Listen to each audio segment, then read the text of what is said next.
अहिले नाइजेरियाको धेरै ठाउँहरूमा क्रिस्चियनहरूलाई सतावट भइरहेको छ। भर्खरै सार्वजनिक भएका समाचारहरू अनुसार संसारभरि क्रिस्चियन भएकै कारण ज्यान गुमाउनेहरूमध्ये सबैभन्दा धेरै नाइजेरियामा रहेका छन्। सन् 2026 को सुरुवातदेखि नै त्यहाँका क्रिस्चियन समुदायहरूमाथि लगातार घातक आक्रमणहरू भइरहेका छन्।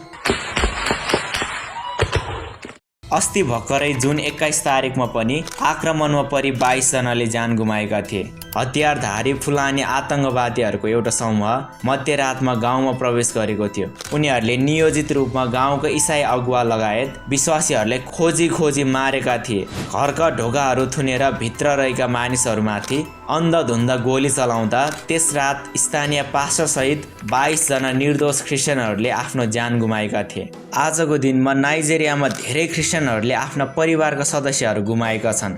आतंकवादीहरूले ससाना बालबालिकाहरूलाई स्कुलबाटै अपहरण गरेर परिवारसँग पैसा माग्ने र दिएनन् भने हत्या गर्ने गरिरहेको छ। अझ पास्टर अगुवाहरूलाई क्रूर यातना दिँदै हत्या गर्ने गरिरहेका छन्। कष्ट र सतावट भोगिरहेका यी असुरक्षित प्रभुका जनहरूलाई सुरक्षा, न्याय र शान्तिका लागि हामी सबैले निरन्तर प्रार्थना गरौँ, ताकि परमेश्वरले तिनीहरूलाई जस्तोसुकै परिस्थितिमा पनि धैर्य धारण गर्ने शक्ति दिनुभएको होस् अनि उहाँले तिनीहरूको रक्षा गर्नुभएको होस् र चाँडै नै ती विश्वासीहरूले न्याय र शान्ति पाउन सकेको हुन्। आमेन।